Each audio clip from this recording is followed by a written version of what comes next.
निसर्गाने आपल्याला म्हणजे मानवाला काही मर्यादा घातल्या आहेत. म्हणजे बघा, आपण प्रकाशाच्या वेगापेक्षा जास्त वेगाने प्रवास नाही करू शकत. पुढे काय होणार आहे हे आपल्याला अचूकपणे समजू शकत नाही. आपलं आयुष्यही साधारणपणे 120 वर्षांपर्यंतच. पण त्याचवेळी निसर्गाने इतर प्राण्यांना काही अद्भुत शक्ती दिल्या आहेत. उदाहरणार्थ शार्क मासे, ते लपलेल्या शिकारीच्या स्नायूंमधून निघणारे विद्युत क्षेत्र ओळखू शकतात. किंवा वटवाघूळ, ते अंधारात पाहण्यासाठी प्रतिध्वनीचा वापर करतात. साप इन्फ्रारेड उष्णता ओळखतात.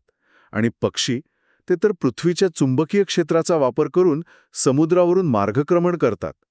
तर मग प्रश्न असा आहे की जर प्रत्येक जीवासाठी निसर्गाचे काही नियम किंवा एक विशिष्ट सॉफ्टवेअर असेल, तर मानवासाठी काय आहे? इथेच कर्म आणि नशिबाचा सिद्धांत येतो. आज आपण याच विषयावर सखोल चर्चा करणार आहोत. चला तर हे उलगडून बघूया. सुरुवातच एका मोठ्या प्रश्नाने करूया, जो बहुतेक सगळ्यांनाच पडतो. आपलं आयुष्य आपल्या नियंत्रणात आहे की सगळं आधीच ठरलेलं आहे? म्हणजे नशीब विरुद्ध स्वतंत्र इच्छा. यावर स्रोतांमध्ये काही स्पष्ट उत्तर मिळतं का? अगदी मिळतं. आणि ते उत्तर अनेकांना आश्चर्यचकित करणारं असू शकतं. स्रोतांनुसार हे एक किंवा दुसरं असं नाहीये, हे दोन्हीचं मिश्रण आहे. सोप्या भाषेत सांगायचं तर हे समीकरण 50-50% आहे. 50-50? हो, 50% प्रभाव म्हणजे आपलं नशीब किंवा ज्याला आपण प्रारब्ध म्हणतो, आणि 50% आपला स्वभाव म्हणजे आपली स्वतंत्र इच्छा किंवा प्रयत्न, ज्याला पुरुषार्थ म्हटलं जातं. 50-50. हे खूप रंजक आहे. म्हणजे अर्ध नशीब आणि अर्ध आपल्या हातात. पण यामागे काही तर्क आहे का? हो, यामागील तर्क अगदी सोपा आणि स्पष्ट आहे. थोडा विचार करा. जर सगळंच नशीब असतं तर आपल्याला काहीच काम करण्याची किंवा प्रयत्न करण्याची गरज भासली नसती. मग शिक्षण, मेहनत, नैतिकता या कशालाच काही अर्थ उरला नसता. बरोबर. मग तर सगळेजण हातपाय सोडून बसले असते की जे व्हायचे ते होणारच आहे. अगदी बरोबर. आणि दुसरीकडे जर सगळंच आपल्या स्वतंत्र इच्छेवर अवलंबून असतं तर समान प्रयत्नांना नेहमीच समान फळ मिळायला हवं होतं.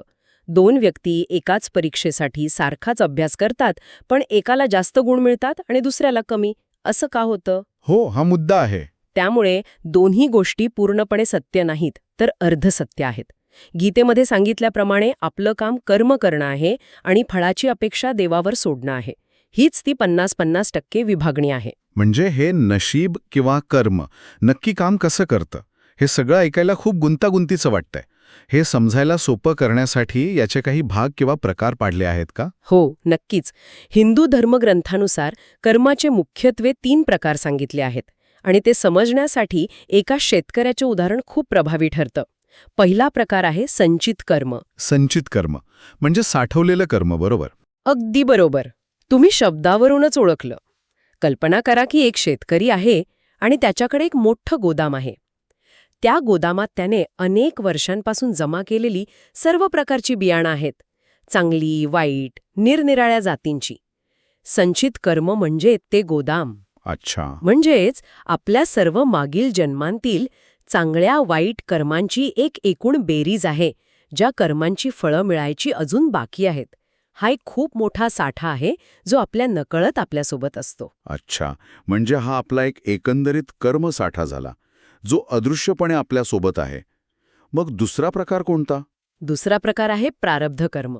आता त्या शेतकऱ्याने आपल्या गोदामातून यावर्षी शेती करण्यासाठी काही ठराविक बियाणे निवडली आणि शेतात पेरली.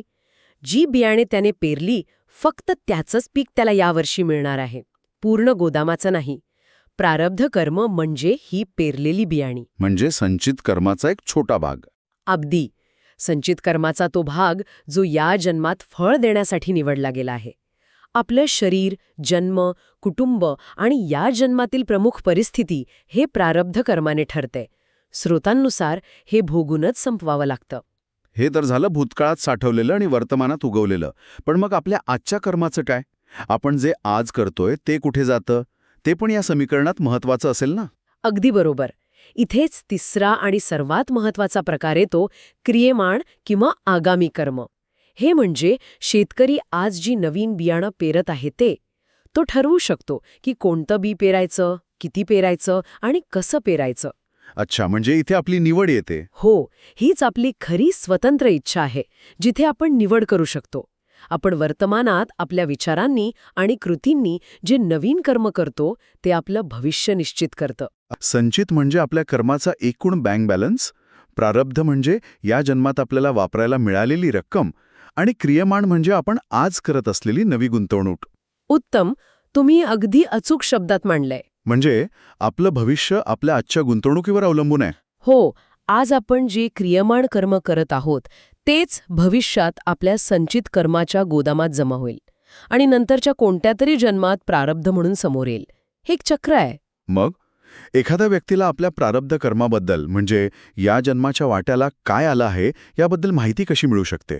यासाठी काही मार्ग आहे का? हो, यासाठी एक मार्ग सांगितला जातो. वैदिक ज्योतिषानुसार आपली जन्मकुंडली, ज्याला D1 चार्ट म्हणतात, ही आपल्या प्रारब्ध कर्माचा नकाशा मानली जाते. आपल्या जन्माच्या वेळी ग्रहांची जी स्थिती असते ती आपल्या मागील जन्मांतून आणलेल्या कर्मांचे परिणाम आणि या जन्मातील संधी व आव्हानं दर्शवते. की कुंडली ही अंतिम निकाल नाही, तर एक नकाशा आहे. नकाशा? हो, नकाशा आपल्याला रस्ता दाखवतो, धोके सांगतो, पण गाडी कशी चालवायची हे आपल्यावर म्हणजे आपल्या क्रियमाण कर्मावर अवलंबून असतं. कुंडलीतील काही गोष्टी यावर विशेष प्रकाश टाकतात. उदाहरणार्थ, कुंडलीतील काही स्थानं कर्मीय स्थानं म्हणून ओळखली जातात. 6वं, 8वं आणि 12वं घर ही घरं आपल्या मागील जन्मातील कर्ज, रोग, अडथळे आणि शत्रू दर्शवतात. जर या घरांमध्ये अनेक ग्रहांचा प्रभाव असेल तर याचा अर्थ असा होतो की हे आयुष्य त्या कर्मांना समजून घेऊन त्यांना कमी करण्यासाठी अधिक केंद्रित आहे. शनी ग्रहाला कर्म अधिकारी किंवा कार्मिक टास्क मास्टर म्हणतात.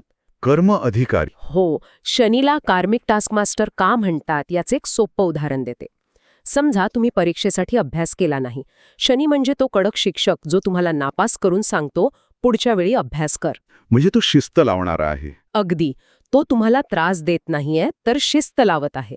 कुंडलीतील त्याची स्थिती दर्शवते की जीवनातील कोणत्या क्षेत्रात आपल्याला संयम, शिस्त आणि जबाबदारीची सर्वात जास्त गरज आहे. हे तर खूपच रंजक आहे. शनी म्हणजे फक्त संकट नाही, तर एक शिक्षक आहे. हो.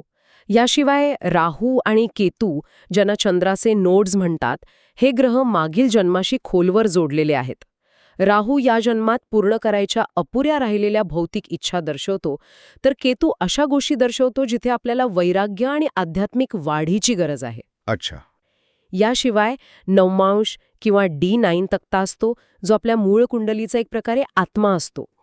तो आपल्या भाग्याचे आणि आध्यात्मिक प्रगतीचे रहस्य उलगडतो. आणि दशा पद्धत. दशा म्हणजे? दशा म्हणजे आपल्या आयुष्याची टाईमलाईन. ती सांगते की कोणत्या ग्रहाचा प्रभाव कधी सुरू होईल आणि कर्माची फळं कधी मिळतील. मला एक गोष्ट खटकतेय. जर प्रारब्ध कर्म अटळ आहे आणि ते भोगूनच संपवावं लागत आहे, तर मग प्रयत्नांना अर्थच काय उरला? मग ते सगळं सोडून द्यायला हवं आहे का? या विचाराने माणूस निष्क्रिय नाही का होणार? हाच तो लाख मोलाचा प्रश्न आहे आणि याचं उत्तर नाही असं आहे. प्राचीन ग्रंथ सांगतात की प्रारब्धाचे भोग पूर्णपणे टाळता येत नसले तरी त्याचे परिणाम निश्चितपणे कमी करता येतात. इथेच पुरुषार्थ किंवा क्रियमाण कर्म महत्वाचं ठरतं. कसं? समजा प्रारब्धानुसार तुमच्या नशिबात पावसात भिजणं लिहिलंय. ते तुम्ही टाळू शकत नाही, पण तुम्ही छत्री वापरून कमी भिजू शकता किंवा रेनकोट घालून कोरडेही राहू शकता. ही छत्री किंवा रेनकोट म्हणजेच तुमचं क्रियमाण कर्म. मग ही छत्री किंवा रेनकोट मिळवण्यासाठी काय करावं लागतं? म्हणजे हे परिणाम कमी करण्यासाठीचे उपाय काय आहेत? पहिला आणि सर्वात महत्त्वाचा उपाय म्हणजे आध्यात्मिक साधना. यात मंत्रजप येतो. विशिष्ट मंत्रांचा किंवा आपल्या इष्टदेवतेच्या नावाचा नियमित जप करणे हा एक उत्तम उपाय मानला जातो. मंत्रजप एका संरक्षक कवचाप्रमाणे काम करतो. हो, कृती आधारित उपायही तितकेच महत्वाचे आहेत. जसं की दान. गरजूंना दान करणे, विशेषतः विशिष्ट दिवशी, जसं शनी ग्रहासाठी शनिवारी तेल किंवा काळे तीळ दान करणे. हे कर्माचं कर्ज कमी करण्यास मदत करतं. अच्छा. याशिवाय सेवा म्हणजेच कोणत्याही फळाची अपेक्षा न ठेवता निस्वार्थ सेवा करणे. हा नकारात्मक कर्म लवकर कमी करण्याचा एक प्रभावी मार्ग मानला जातो. आणि सर्वात महत्त्वाचं म्हणजे धर्माचे पालन, म्हणजेच नीती नियमांनुसार आणि सदाचाराने जीवन जगणे. जेव्हा तुम्ही योग्य मार्गावर चालता तेव्हा अनेक संकटे आपोआपच टळतात. म्हणजे मंत्रजप, दान आणि सेवा यांसारख्या गोष्टींनी आपण आपल्या प्रारब्धाचा प्रभाव कमी करू शकतो. ही संकल्पना बौद्ध आणि जैन धर्मातही आहे, कारण या तिन्ही परंपरा भारतातूनच उगम पावल्या आहेत. तिन्ही परंपरा कर्माला पुनर्जन्माच्या चक्राशी म्हणजे संसाराशी जोडतात आणि नैतिकतेवर भर देतात. पण त्यांची मूळ धारणा आणि अंतिम ध्येय यात काही महत्त्वाचे फरक आहेत. ते फरक काय आहेत? पहिला फरक आत्म्याच्या संकल्पनेबद्दल आहे. हिंदू धर्मात एक शाश्वत आत्मा म्हणजे आत्मन मानला जातो, जो अविनाशी आहे. हा आत्मा कर्माचे संस्कार एका जन्मातून दुसऱ्या जन्मात घेऊन जातो आणि ईश्वर म्हणजे देव या व्यवस्थेचा नियंत्रक म्हणून कर्मांची फळे देतो. इथे अंतिम ध्येय मोक्ष आहे, म्हणजे आत्म्याचं परमात्म्यात विलीन होणं. या उलट बौद्ध धर्मात शाश्वत आत्मा नाकारला जातो, ज्याला अनात्म किंवा अनात्ता, नो सेल्फ म्हणतात. आत्माच नाही? हो, इथे कोणताही कायमस्वरूपी अविनाशी आत्मा नाही. मग कर्म पुढे कोण घेऊन जातं? तर चेतनेचा एक प्रवाह, स्ट्रीम ऑफ कॉन्शियसनेस, हे काम करतो. जशी एक मेणबत्ती विझण्यापूर्वी दुसरी मेणबत्ती पेटवते. अच्छा. बौद्ध धर्मात निर्माता किंवा फळ देणारा ईश्वर नाही. ही एक स्वनियमित नैसर्गिक व्यवस्था आहे आणि अंतिम ध्येय निर्वाण आहे, म्हणजे इच्छा आणि दुःखाच्या चक्रातून मुक्त होणं. जैन धर्माची संकल्पना सर्वात वेगळी आणि खूपच आकर्षक आहे. इथे कर्माला कोणतीही सूक्ष्म शक्ती किंवा संस्कार मानलं जात नाही, तर त्याला अतिसूक्ष्म भौतिक कण म्हणजे फिजिकल पार्टिकल्स मानले जाते. आपल्या कृती, विचार आणि भावनांमुळे हे कर्माचे कण आत्म्याला म्हणजे जीवला चिकटतात आणि त्याला जड बनवतात, ज्यामुळे तो संसार चक्रात अडकून राहतो. अच्छा. जैन धर्माचं मुख्य ध्येय तपश्चर्या आणि कठोर व्रतांच्या माध्यमातून या चिकटलेल्या कर्मांच्या कणांना आत्म्यापासनं दूर करणे आणि आत्म्याला शुद्ध करणे हे आहे. यांचं अंतिम ध्येय कैवल्य आहे, म्हणजे आत्म्याला सर्व कर्मांपासून पूर्णपणे मुक्त करून त्याच्या मूळ शुद्ध स्वरूपात आणणे.